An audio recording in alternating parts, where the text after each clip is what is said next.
अब आते हैं आज की कहानी के ऊपर और कहानी के बाद देहरादून की बात करेंगे। बात 3 मई 2019 की है, 3 मई 2019। 2019 को सुबह सुबह एक पुलिस स्टेशन में मुंबई के एक कांस्टेबल के पास फोन आता है।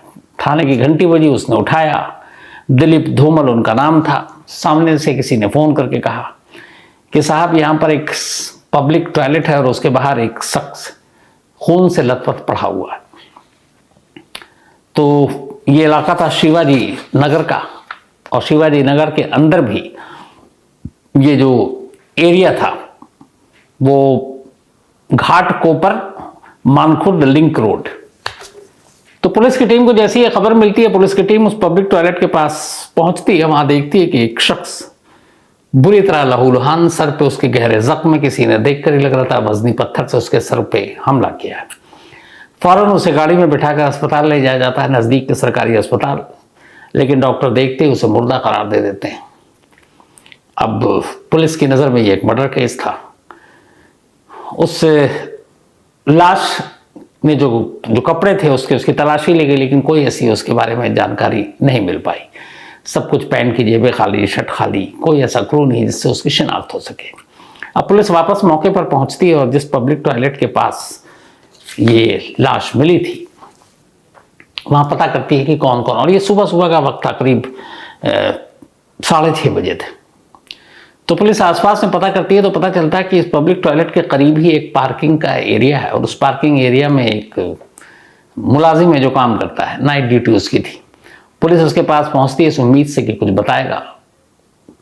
उम्मीद से ज़्यादा बढ़कर पुलिस को पता चला कि ये तो चश्मदीद है। उसने बताया कि साहब सुबह करीब 5 बजे का वक्त था और मैं चूँकि ड्यूटी पे था पार्किंग के, तो मैं टहल रहा था।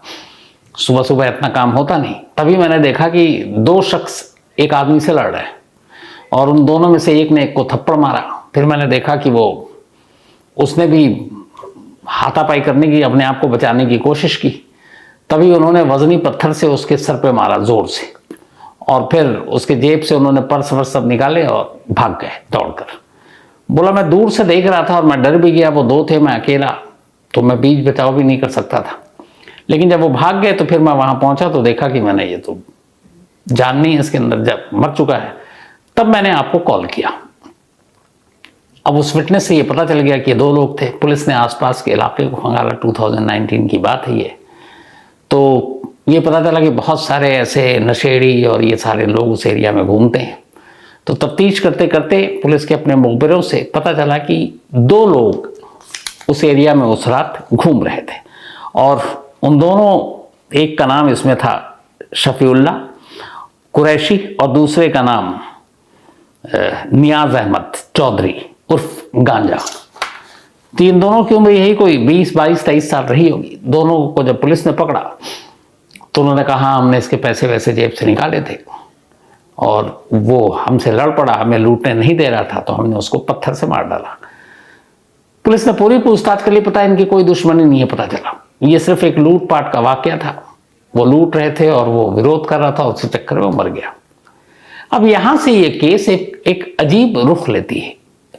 मतलब आमतौर पे कत्ल के केस में ये होता है कि पुलिस को लाश मिलती है, फिर कातिल को ढूंढा जाता है और उसके बाद उठाकर चार्जशीट तैयार होती है, अदालत में केस पहुंच जाता है। यहां पुलिस के पास लाश भी है, यहां पुलिस के पास दोनों कातिल भी हैं, कत्ल की वजह भी है। लेकिन सबसे इंपॉर्टेंट चीज नहीं है, और वो ये कि कत्ल जिसका हुआ वो कौन है। अब जब दोनों कातिल से पूछा गया कि तुम ये बताओ कि ये कौन है जिसको मारा, तो उसने कहा साहब हमें तो कुछ पता नहीं, हम तो नशे में इधर से गुजर रहे थे, ये मिल गया, हमने कहा इससे कुछ लूट लेते हैं, और उसी लूटपाट के दौरान हाथापाई में वो हमसे मारा गया, तो हम उसे नहीं जानते। अच्छा, पुलिस ने उसको हर तरीके से दोनों को खंगाल लिया। पता चला कि वाकई वो दोनों सच बोल रहे हैं, नहीं जानते। अब पुलिस के पास कोई ऐसा क्लू नहीं जिससे वो उस मरने वाले शख्स की जानकारी निकाल सके कि यह है कौन। अब कपड़े वपड़े के अंदर कुछ था नहीं। पुलिस ने फोटो वोटो खींचा, उसके बाद तभी बॉडी पे जब नजर गई तो पुलिस ने देखा कि उसकी एक उंगली पर एक स्याही के निशान है और वो निशान ठीक वैसे ही होते हैं जैसे हम लोग इलेक्शन के दौरान वोट डालते हैं तो दोबारा वोट न देने चले जाएं तो वो स्याही लगाई जाती है उंगली पर। बहुत सारे लोग ऐसे फोटो भी खिंचाते हैं। हालांकि एक दौर में यह था कि स्याही का भी तोड़ था, आज भी है, कि आपको स्याही लगा दी गई, उसके बाद आप उसको बाहर आकर मिटा दीजिए, फिर दोबारा आप वोट दे आइए। हालांकि थोड़ा सा मुश्किल है शहरों में अब आधार वाधार, लेकिन अभी भी जुगाड़ हो जाता है। तो खैर वो स्याही के निशान थे और पुलिस को ये लगा कि शख्स वोट दिया अभी। अच्छा, ये बात 3 मई की है और इससे ठीक कुछ दिन पहले अप्रैल में चुनाव था और पूरे देश में इलेक्शन था। और वो इलेक्शन था 2020 बल्कि 2019 का लोकसभा का चुनाव, क्योंकि 14 का हुआ, फिर 19 का हुआ, अब अगले साल 24 का होना है। तो 2019 में लोकसभा का चुनाव हो रहा था। तो पूरे देश के साथ साथ मुंबई में भी ये चुनाव हुआ। अब पुलिस को ये अंदाजा हो गया कि ये बंदा यहां पर था, इसका मतलब है आसपास का कहीं का होगा और यहीं कहीं इसने वोट भी दिया होगा। खैर पुलिस ने उसकी तस्वीर, उस फिरली पोस्टर बनाए और पूरे इलाके में, ये शिवाजी नगर के आसपास का जितना इलाका है या फिर घाटकोपर का एरिया हुआ या फिर माखुर्द लिंक रोड का एरिया हुआ, वहाँ सारी तस्वीरें चिपका दी। लोकल जो मराठी न्यूज़ चैनल और लोकल चैनल थे उसमें भी उसकी ये फोटो वोटो सब डाल दी। लेकिन कई दिन बीत गए, पुलिस को कोई कामयाबी नहीं मिली, कोई भी आगे नहीं आया जो इस शख्स को पहचानता हो। अब पुलिस को लगा कि क्या करें, कैसे इसको ढूंढें। अच्छा, उंगली पे निशान पे वो तो था आपका वोटर मार्क, यानी कि उसने वोट डाला, लेकिन ये भी पता नहीं था कि उसने वोट डाला कहाँ। मुंबई में डाला, मुंबई के बाहर डाला, महाराष्ट्र में डाला, महाराष्ट्र के बाहर कहीं डाला। इस वोटर मार्क के अलावा उस शख्स के बॉडी पे 2 और चीजें थी। एक, उसकी बॉडी पे लिखा हुआ था, उसने गुदवा रखा था बी, और दूसरा था के, बी एंड के कैपिटल। अब पुलिस को लगा कि ये दोनों उसके नाम के भी होंगे, तो बी और के नाम से भी पता करना शुरू किया। कोई जानकारी नहीं मिली, कोई फायदा नहीं। तो ना स्याही काम आ रहा है, ना ये बी के काम आ रहा है। अब अजीब उलझन ये है कि पुलिस के पास लाश भी है, कातिल भी है, लेकिन जो मरा है उसकी असलियत नहीं पता। उसके घर वाले, उसका कोई रिश्तेदार, दोस्त, जानकार कैसे मिले।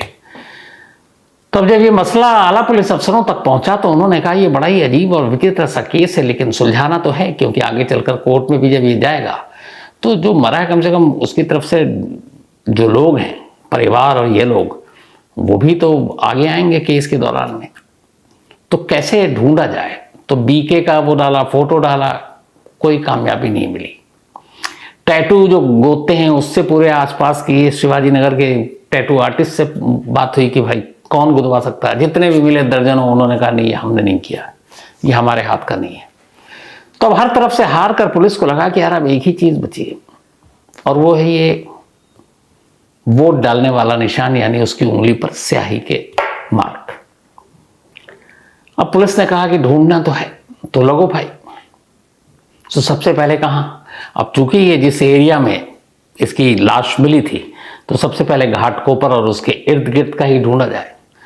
तो पुलिस ने कहा चलो अलग अलग टीमें बनाई गई और कहा गया कि इस पूरे घाटकोपर या फिर शिवाजी नगर और मानखुर्द लिंक रोड, यहाँ पे जितने भी वोटर थे जिन्होंने वोट डाले, उनकी लिस्ट निकालो।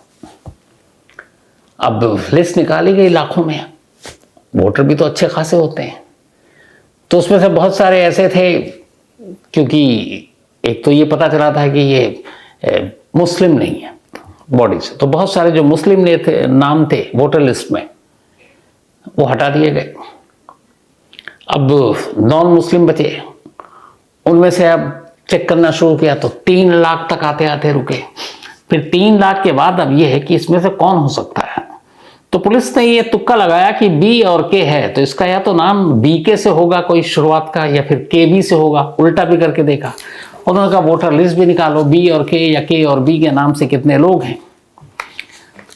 तो जब लिस्ट निकाली गई तो अब बहुत सारे ऐसे नाम आ रहे हैं, लेकिन वहां पुलिस घर तक जाए तो पता चले नहीं कि हमारा तो ये जो भी है तो घर पर है। तो बहुत सारी ऐसी जगहों पे भी लोग पूछा कि आप क्यों पूछ रहे हो, अब कैसे बताया जाए कि भाई हमें मुर्दे को का घर ढूंढ रहे हैं, घर वाले भी भड़क जाएंगे कि हमारा बच्चा जिंदा है तुम उसको मुर्दा करार दे रहे हो। तो करते करते फिर 3 लाख के बाद पुलिस ने और शॉर्टलिस्ट किया, और शॉर्टलिस्ट करने के बाद अब पुलिस 100 लोगों तक पहुंचती है, सबको छांटते हुए कि ये कौन कौन कौन हो सकता है, बी और के। तो उन्होंने पूरा बी और के दोनों के नाम से इन्होंने कर रखा था। तो 100 लोगों पर जब पुलिस की टीम आई तो उन 100 लोगों के अब एक एक के घर जाना शुरू किया जिनके नाम बी और के या के और बी से था। तो एक तो बी और डब्लू बानखेड़े, कई लोग बी से बानखेड़े लिखते हैं वहां पे, तो एक यहां पे पुलिस के सामने ये भी उलझन थी। और के से पुलिस ने बहुत सारे नाम बताए, तो लेकिन उसमें एक किरण भी नाम रखा। तो पुलिस ने कहा कि हो सकता है ये बानखेड़े हो और बानखेड़े की जगह बी से लिखा हो। तो ऐसे करते करते 100 लोगों की जब लिस्ट तैयार हुई और आखिर में उन 100 लोगों के घर अलग अलग पुलिस की टीम को भेजने का फैसला लिया गया, तो कई घर होते होते अब भी लग रहा था कि पुलिस को कोई उम्मीद नजर नहीं आ रही थी। अब कुछ ही घर बचे थे, 100 में से भी 70-80 पार हो चुके थे। सभी के घर में या तो किसी घर में इस उम्र का कोई मर्द नहीं था, लड़के नहीं थे, या फिर वो घर पर ही थे, सही सलामत थे।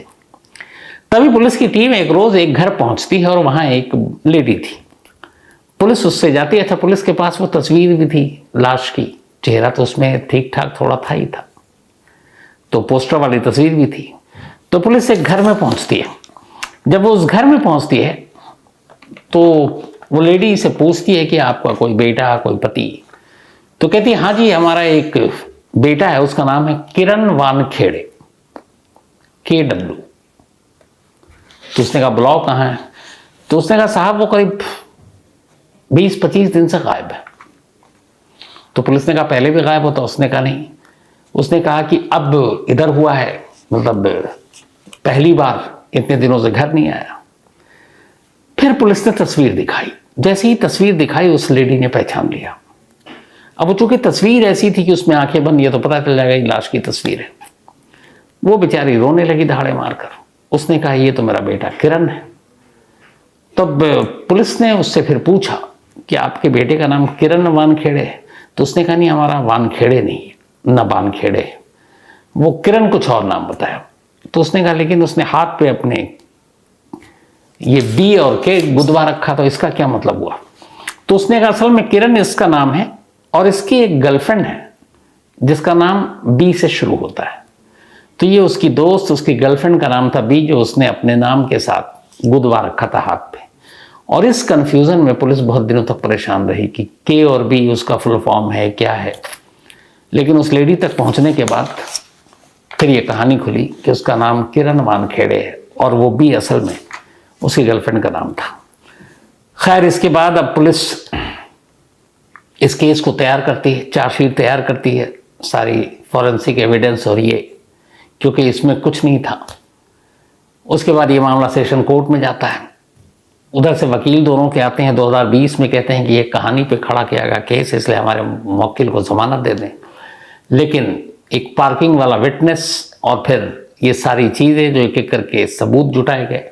फिर पुलिस ने उस रात के जो इलेक्ट्रॉनिक एविडेंस थे वो जुटाए, वो दोनों मौके पर थे। तो उन सारी चीज़ों को करके लोअर कोर्ट ने उनको बेल देने से मना कर दिया। उन्होंने बॉम्बे हाई कोर्ट पहुंचे, बॉम्बे हाई कोर्ट ने भी बेल देने से मना कर दिया। और आज की कहानी ये है कि आज भी ये दोनों जेल में है। 19 का ये केस है, 4 साल हो चुके हैं, लेकिन अभी लोअर कोर्ट यानी सेशन कोर्ट का फैसला नहीं आया। और इस फैसले के बाद फिर हाई कोर्ट हो जाएंगे, तो 4 साल हो चुके हैं। लेकिन पुलिस ने ऐसा पुख्ता केस खड़ा किया कि अभी भी दोनों जेल के अंदर हैं बिना बेल के, इन्हें जमानत नहीं मिली। तो ये थी आज की कहानी। तो कल मुलाकात होगी किसी नई कहानी के साथ। अपना ख्याल रखिएगा, अपनों का ख्याल रखिएगा। Thank you very much.